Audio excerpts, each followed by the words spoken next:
Ya estamos en comunicación telefónica con el doctor Edison Lanza, él es relator para la libertad de expresión de la Comisión Interamericana de Derechos Humanos, que ha tenido la gentileza, está en una reunión, entiendo, en Washington, y ha salido un ratito para contestar nuestra llamada. Señor relator, es un gusto saludarlo, muy buenos días. Muchas gracias por atendernos. Buenos días, ahora sí. Ahora sí. Se escucha bien. Ya, perfecto, muchas gracias. Le decía antes de entrar a los casos muy concretos que hoy nos están preocupando, quisiera recoger una reflexión suya porque el día de mañana es 5 de abril y para nosotros 5 de abril es, digamos, una rápida asociación al golpe o al autogolpe que dio Alberto Fujimori, donde se recortaron todos los derechos que conocemos, pero también se tomó a la prensa bajo un estilo primero prepotente, poner a los militares, pero después literalmente comprarlos. ¿Cuál es su reflexión sobre esto desde una mirada más interamericana en lo que no debe suceder nunca más? Bueno, precisamente la OEA y la Comisión Interamericana de Derechos Humanos están discutiendo en este momento una situación de ruptura del orden institucional en Venezuela, y la referencia que hemos escuchado en estos días en forma insistente es si se trata de una situación similar a la de Perú en la era de Alberto Fujimori, ¿no? Uh-huh. Si hubo un deterioro, si hay un deterioro progresivo del Estado de Derecho en Venezuela, que este último acto de algún modo del Tribunal Superior usurpando las potestades de la Asamblea era la declaración de que entrábamos en una dictadura, en un autogolpe, ¿no? Sí. Pero en todos los casos, más allá de la discusión actual, lo que está claro que en el Perú de Fujimori o en el caso de Venezuela ahora, estuvo precedido no de un acto único, sino de una serie, digamos, de acciones del Estado para suprimir la libertad de expresión. Uh-huh. Y en el caso de Perú, bueno, fue un caso emblemático en este sentido, con la compra de medios de comunicación, con el ataque a los periodistas que no se sometían, y con incluso la revocación de la licencia de un canal de televisión, ¿verdad? Exactamente. Así que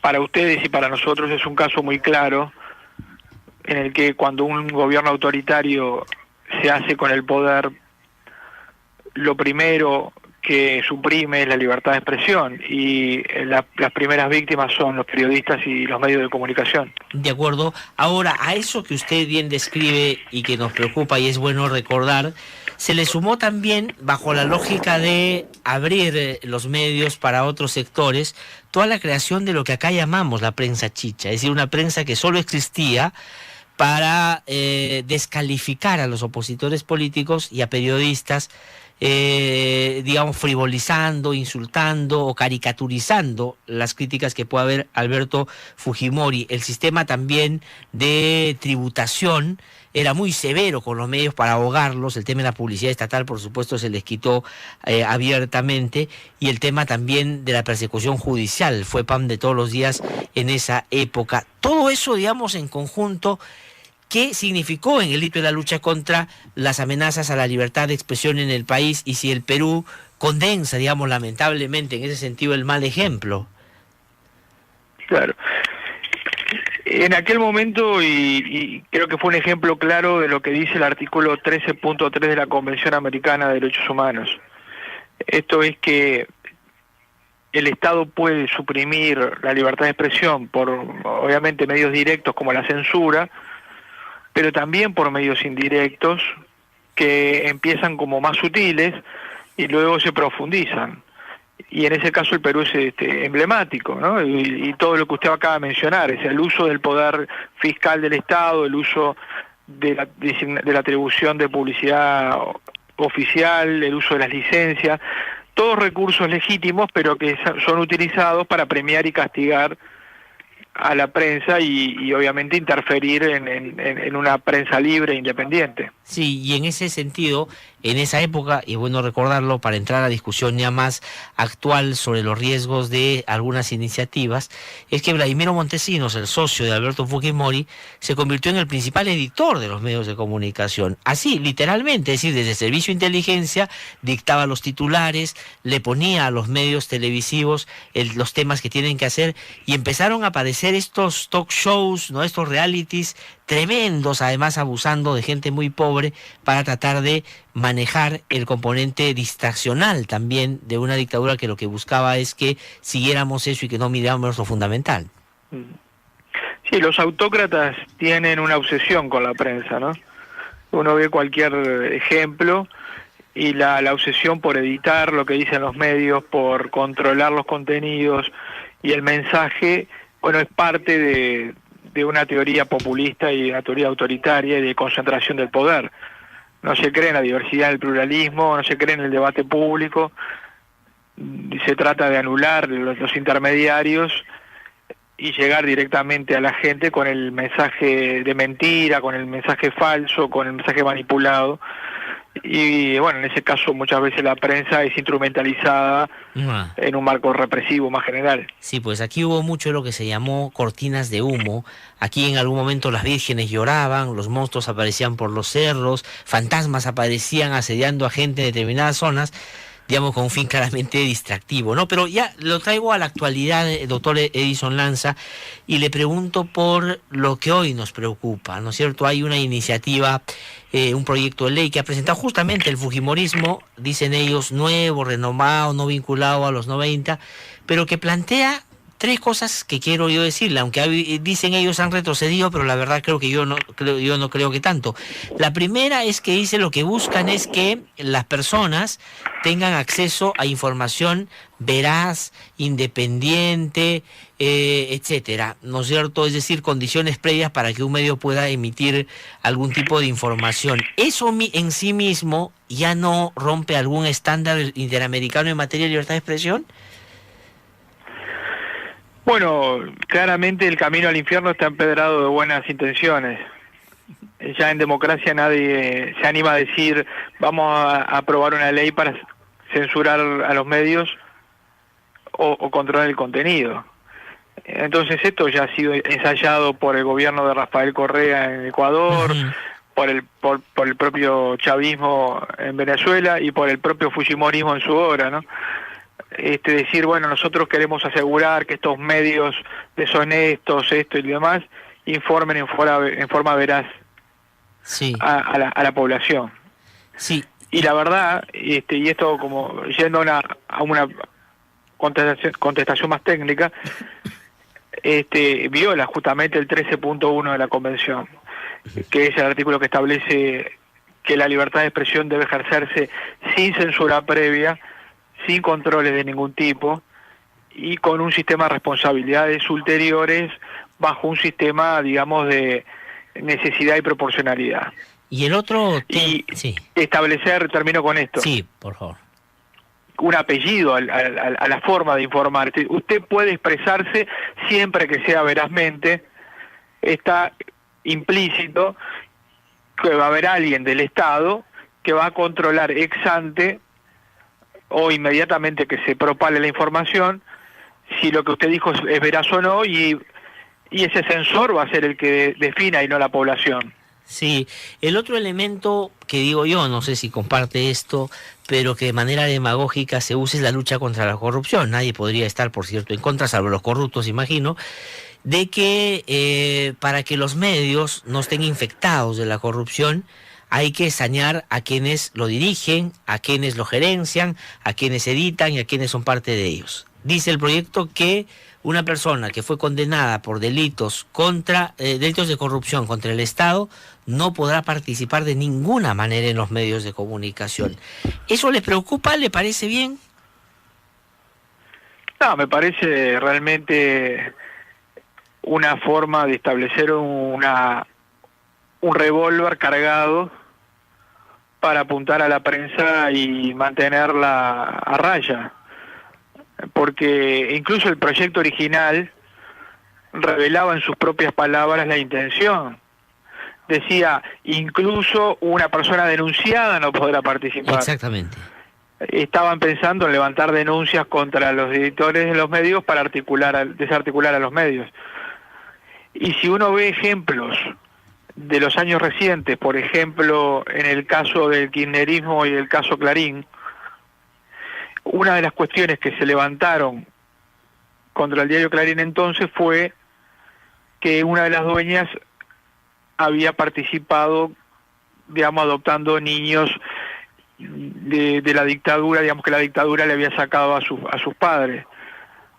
Y eso después, durante mucho tiempo, estuvo sometida a un proceso y se probó que no era cierto. Ajá. Entonces, digamos, establecer ese tipo de normas jurídicas para poner bajo sospecha a los directores de los medios es una forma, digamos, obviamente, de someterlos a un proceso criminal y todo el efecto inhibitorio que ello tiene. Sí, es, digamos, una típica reacción. Lo conversábamos antes de establecer esta comunicación con usted aquí en el programa. Es bajo la lógica también de que el fujimorismo, que usted sabe, en el Perú perdió por muy poco la última elección, 42.000 votos. En términos de la cantidad de gente que vota aquí, es muy poco, es el 0.02%. Y ellos le atribuyen esa pérdida al comportamiento de algunos medios de comunicación. Y hay un escenario que efectivamente lucha contra la corrupción o de corrupción, en el caso de Lavallato, que incorpora a algunas personas que efectivamente participaron de empresas que contrataron con Odebrecht y con el Estado y que están en este momento investigadas. Entonces es por ahí que también va un poco la respuesta para tratar de, como dice usted, ponerlos a raya en términos de cómo tienen que darle cobertura a los temas. Tengo la impresión, el tema de afectar las empresas, ya no solo a los periodistas, porque la forma de los medios es jurídica en nuestros países, o sea, son empresas jurídicas, son personas jurídicas. ¿Eso qué habría que decir? No, es obvio, yo creo que es una muestra de populismo que busca, obviamente, en nombre de causas nobles como la corrupción, el combate a la corrupción, etcétera, desarticular las instituciones de control de la sociedad. Van contra los medios para que los medios no los critiquen, desde ya que son oposición, imagínense si llegan a ser gobierno. Sí, pues. Y van también contra las instituciones de la democracia, en definitiva.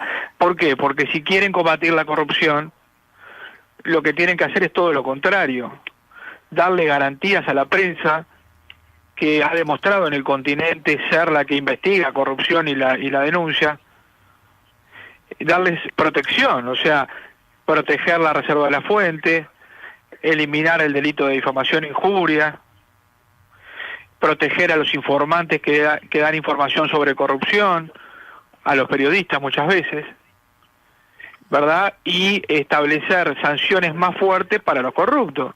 Sí, pues. No importa de dónde sean, si son del sector público o del sector privado, pero quieren matar al mensajero. Sí, pues, doctor. Todo lo contrario. Sí, Edison Lanza, tengo que ya terminar, me dicen aquí, y le pregunto por otro tema que también nos preocupa aquí en el Perú, y es que últimamente hay muchos fallos judiciales, es verdad, la mayoría de ellos en primera instancia y se caen en una segunda instancia, en contra de periodistas o personas que opinan a través de los medios, y por dar cuenta de hechos o comentarlos, pues son denunciados por difamación, porque algunos funcionarios o exfuncionarios dicen que esto atenta contra su honor, típico caso, digamos, que en el sistema se ve permanentemente, pero están pasando de manera muy recurrente. ¿Qué llamado habría que hacer a quienes administran justicia que a la vez pueden terminar siendo utilizados para estos fines?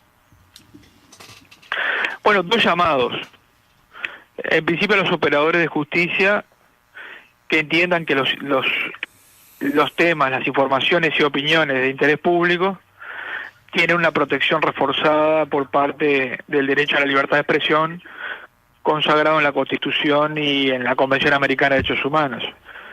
Por lo tanto, cada vez que interpreten un conflicto entre libertad de expresión y el honor sobre un tema de interés público, como puede ser corrupción, crítica sobre la gestión de gobierno, derechos humanos, deben interpretar prevaleciendo la libertad de expresión. En el debate público siempre hay expresiones fuertes, ofensivas, etcétera, pero cuando se trata de funcionarios públicos, de legisladores, ministros, presidentes, etcétera, tienen que soportar una crítica mayor. Y lo segundo es que entiendo que hay una rémora del fujimorismo y de la prensa chicha y que muchos sectores en Perú se niegan a despenalizar los delitos de expresión. Pero yo creo que ya es hora, una sociedad madura y democrática como la peruana, que siga el camino de otros países de la región, Argentina, Uruguay, El Salvador, etcétera, Jamaica, han despenalizado los delitos de difamación e injuria. Sí, pues. Y México también, por ejemplo.